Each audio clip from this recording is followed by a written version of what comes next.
जय हिंद साथियों, स्वागत है आप सभी का एजुकेशन के एट 6 में। चैनल पे नए हैं तो प्लीज चैनल को सब्सक्राइब जरूर कर लीजिएगा और हमारा टेलीग्राम को ज्वाइन कर लीजिएगा, जहां पे आपको इन सब का जो है पीडीएफ सीधे शेयर कर दिया जाता है ताकि आप लोगों की मदद की जा सके अगर नोटिफिकेशन नहीं भी जाता है तो। दोस्तों, बिहार सरकार का बहाली निकला, शिक्षक बहाली, जो कि लगभग यहाँ पर 87,772 पदों की वैकेंसी निकाली गई। ये बीपीएससी टीआरई थर्ड की हम चर्चा कर रहे हैं, जिसकी बहाली की प्रक्रिया पर पूरी तरह से यहाँ पर रोक लग चुका है। ये रोक जी हाँ पटना हाई कोर्ट ने लगाया है और ये इस पे रोक इसलिए लगा है और इसके ऊपर मैंने वीडियो भी बनाया है। इस पे रोक इसलिए लगा है कि गेस्ट टीचर भी चाहते हैं कि उनके सिलेक्शन में जो उनको मेरिट बने जब उनका, तो उनके एक्सपीरियंस का उनको बेनिफिट मिल सके, यानी कि हर साल के लिए उनको 5 मार्क्स मिल सके। तो मैंने इसके ऊपर 2 वीडियो बनाए हैं, आप लोग उन दोनों वीडियो को जाके जरूर देख लीजिएगा।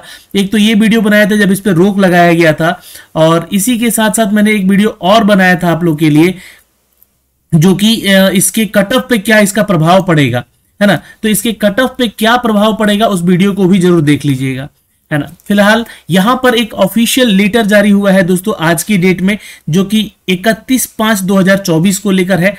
और यहां पर जो है ये जाते जाते, चूंकि देखिए श्री कन्हैया प्रसाद श्रीवास्तव जी का यहां से जो कार्यकाल है वो समाप्त होता है। अब यहां पर जाते जाते इन्होंने एक बहुत बड़ा फैसला यहां पर आदेश दे दिया है बिहार लोक सेवा आयोग की इस बहाली को लेकर, जहां पर इस बहाली पर रोक लगी थी। रोक का जो कारण था यहाँ पे मैंने आपको बताया। यहाँ पर अपडेट है कि देखिए विषय था कि माननीय उच्च न्यायालय पटना के द्वारा जो CWJC संख्या 2270/2024, जो कि संदीप कुमार झा एवं अन्य बनाम बिहार सरकार था, जिसको कि 29 मई 2024 को पारित आदेश के परिप्रेक्ष्य में कार्रवाई करने के संबंध में है। यानी कि ये कार्रवाई करने को लिए जो है बीपीएससी को बोला गया। लेकिन भाई जाहिर सी बात है कि ये जो फैसले लिया जा रहा है, चूंकि जो बिहार शिक्षक भर्ती का नियमावली है वो कौन बनाया है, तो बिहार का शिक्षा विभाग बनाया है। तो इस पे आगे भी फैसले जो होंगे नियमावली को बदलने में, वो बिहार का शिक्षा विभाग ही लेगा। तो इसलिए यहाँ पर जो है श्री कन्हैया प्रसाद ने ये बीपीएससी को अपडेट दिया है कि इसको आगे अब बढ़ाया जाए, इसकी कार्रवाई से संबंधित ये सूचना है। तो यहाँ पे क्या कहा गया है इसको समझिएगा। देखिए जो आदेश पारित हुआ है 29 मई को, इसके कार्यकारी अंश कुछ निम्नवत है, आप इसको पढ़िएगा यहाँ पर कि considering the fact the circumstances of the case, I am of the view that both of the contract teacher and the guest teachers are discharging same duties। मतलब कि ये दोनों का जो ड्यूटीज है वो बिल्कुल सेम है, जो कॉन्ट्रैक्ट के टीचर थे या जो गेस्ट टीचर पे कार्य कर रहे थे। मतलब शिक्षक है तो वो कार्य ही कर रहे पढ़ाने का, तो एक्सपीरियंस भी उनको पढ़ाने में ही मिलना चाहिए। तो एक्सपीरियंस की बात हो रही है यहाँ पर। They are teaching the student in the school and there is no difference between the contract teacher and the guest teacher। तो एक जगह जहां पर कॉन्ट्रैक्ट टीचर, जो कि SC/ST कल्याण विभाग की अगर बात करें या BC/EBC कल्याण विभाग की बात करें, तो ये लोग टीचर यहाँ पे जो कार्यरत थे, उनकी मेरिट लिस्ट जब उसके बन रहे हैं तो उनमें उनको हर साल का बेनिफिट मिल रहा है 5 मार्क्स का एज ए एक्सपीरियंस। ये मैक्सिमम मार्क्स आपको 25 मार्क्स मिल सकते हैं, जो कि अगर 5 साल का आपका एक्सपीरियंस है तो उसी बात पे यहाँ पे कहा गया है कि contract teacher and the guest teacher, in my opinion the guest teacher are also entitled to 5 marks for each 1 year of the employment and the maximum 25 marks. मतलब कि हर साल के लिए उनको 5 नंबर मिल रहा है और 5 साल के लिए 25 मार्क्स उनको दिया जा रहा है, given to the contract teacher. Accordingly this writ petition is allowed, ये हमें अलाउ करता है। The state government is directed to take final decision to grant 5 marks for each year employment and the maximum 25 marks to the guest teacher as given to the contract teacher. जिस तरीके से guest teacher को ये दिया जा रहा है, contract teacher को दिया जा रहा है, उसी तरह से यहाँ पे गेस्ट टीचर को भी 5 मार्क्स दिया जाए। और ये 5 मार्क्स जो है यहाँ पर उसी तरीके से जो है यहाँ पर गेस्ट टीचर को भी मिलना चाहिए विद इन 1 मंथ। अब यहाँ पर बता दें कि 1 मंथ का आपको ये समय सारणी दिया गया पटना हाईकोर्ट के द्वारा। किसको? तो बीपीएससी को, क्योंकि इस नियमावली में बदलाव किया सके। एक्चुअली शिक्षा विभाग को ही आदेश था। तो एडवर्टीजमेंट संख्या जो है 22/2024, जो कि बीपीएससी टीआरई 3 है, 7 फरवरी 2024 को ये इस पे स्टे लगा दिया गया। मतलब इसको हियर बाई करके स्टे किया गया है, जो वैकेंसी 7 फरवरी को जारी किया गया है। तो ये सूचनाएं यहाँ पे दी गई हैं और माननीय उच्च न्यायालय के द्वारा ये जो आदेश है इसका अनुपालन जो है शिक्षा विभाग के ज्ञापन संख्या 51/25/1/2018 के तहत सेवा में लिया गया। वैसे अतिथि शिक्षक जो बिहार राज्य के विद्यालय में यहाँ पर नियुक्त स्थानांतरण, अनुशासनिक कार्रवाई और सेवा शर्तें नियमावली 2023 के द्वारा उच्च माध्यमिक शिक्षक के पद पर नियुक्त हेतु निर्धारित अहर्ता धारित करते हैं, उन्हें प्रत्येक वर्ष के लिए 5 अंक दिए होगा और ये मैक्सिमम 25 अंक आपको दिया जाएगा, जैसे कि नियमावली कहती है। इस एएलपी में जो याचिका दायर की गई थी उसके अनुसार यहाँ पे तो ये जो है सारा चीज जो है इसको करने के लिए 1 महीने का समय दिया गया है। तो अब मान के चलिएगा ये चीजें जो है शिक्षा विभाग ने इसको आदेश तो दे दिया है, अब ये जो चीजें हैं वो बीपीएससी के नोटिफिकेशन में भी आपको झलकेगी।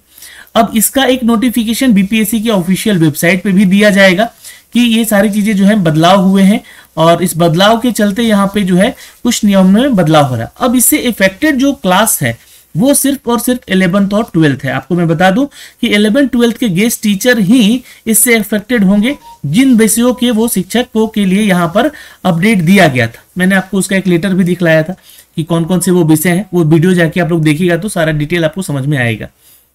यहाँ पे देखिएगा तो जो आपकी प्रक्रिया है ये विद्यालय अध्यापक की जो नियुक्ति स्थानांतरण नियमावली 2024 है, इसके द्वारा उच्च माध्यमिक शिक्षक के पद यानी कि 11-12 के पद पर नियुक्त निर्धारित अहर्ता धारित करते हैं। तो जो भी आपका एलिजिबिलिटी है उसमें बदलाव किया जाएगा। जान लीजिए बिहार लोक सेवा आयोग के विज्ञापन संख्या जो बीपीएससी टियर 3 है 22/2024 के प्रत्येक वर्ष की सेवा अवधि में 5 अंक अधिभार देते हुए अधिकतम 25 अंक अधिभार देने की कार्रवाई की जाए। और यह आदेश माननीय उच्च न्यायालय के विभाग द्वारा दायर किया जाने वाला संबंधित एक अपील है, फलाफल से प्रभावित होगा। साथ ही यह अनुरोध है कि उक्त आशय की विज्ञप्ति अतिशीघ्र निकालने की कृपा करेंगे। तो बीपीएससी को बोला गया है कि अतिशीघ्र जो है आप इसका लिए एक विज्ञप्ति जारी करेंगे। ये मैंने आपको बोला कि एक ऑफिशियल नोटिफिकेशन जारी किया जाएगा, हो सकता है कि 1-2 दिन में वो नोटिफिकेशन भी आपको देखने को बीपीएससी के वेबसाइट पे मिल जाएगा। वो 1-2 दिन में इसलिए बोल रहा हूँ क्योंकि कल 1 जून है और 1 जून को फाइनली इलेक्शन है और चूंकि बीपीएससी भी एक संवैधानिक इकाई है, बॉडी है यहाँ पर बिहार सरकार की, तो आपको हो सकता है कि कल का कार्यक्रम यहाँ पे ना आए, लेकिन 2 जून तक जो है ये अपडेट आ जाएगा या मैक्सिमम 3 जून तक जो है ये अपडेट आपको नोटिफिकेशन देखने को मिल जाएगा। ये शिक्षा विभाग का यहाँ पर आदेश भी आ चुका है। तो दोस्तों यहाँ पे ये सारी जानकारी थी जो कि कन्हैया प्रसाद श्रीवास्तव जी ने यहाँ पे अपडेट किया है। अब इनका जो है आखिरी जो है यहाँ पे कार्यकाल चल रहा था शिक्षा विभाग में, तो अब यहाँ से ये जो है अब चले जाएंगे और जाते जाते इन्होंने एक बड़ा फैसला लिया है इसको लेकर और चूंकि माननीय हाईकोर्ट का ये आदेश था इसलिए ये फैसला इन्होंने जाते जाते साइन अप किया है और यहाँ से अब बीपीएससी इसको फॉलो करेगी और बीपीएससी अपने नियमावली में इसको इनबिल्ड करेगी। तो ये कक्षा 11 से 12 के लिए शिक्षकों के लिए है, उच्च माध्यमिक शिक्षकों के लिए है अपडेटेड। यहाँ पर 6 विषय हैं वो जिन विषयों के लिए यहाँ पर इनको बदलाव करने को देखने को मिल जाएगा। तो फिलहाल दोस्तों इस वीडियो में तो इतना ही, फिर मिलेंगे एक नए वीडियो के साथ, नए अपडेट के साथ। आपकी क्या यहाँ पर प्रतिक्रिया है कमेंट सेक्शन में कमेंट कीजिएगा। अगर आप देखिए बीपीएससी की परीक्षाओं की तैयारी कर रहे हैं तो आप हमारे एप्लीकेशन को डाउनलोड कर सकते हैं, नीचे कमेंट सेक्शन में उसका लिंक दिया गया है, वहां पे प्रैक्टिस सेट दिए गए हैं। उन प्रैक्टिस सेट को जाके आप लोग बिल्कुल लगाएं और जो कि हिंदी और अंग्रेजी दोनों ही माध्यम में वो टेस्ट दिए गए हैं और विषयवार दिए गए हैं। जी हाँ, तो आप लोगों से रिक्वेस्ट है कि उन सभी टेस्ट को जाके लगातार देते रहें। लिंक उसका मैंने वीडियो के डिस्क्रिप्शन में दे दिया है। जय हिंद। फिर मिलेंगे आपसे अगले वीडियो में, ध्यान रखेंगे।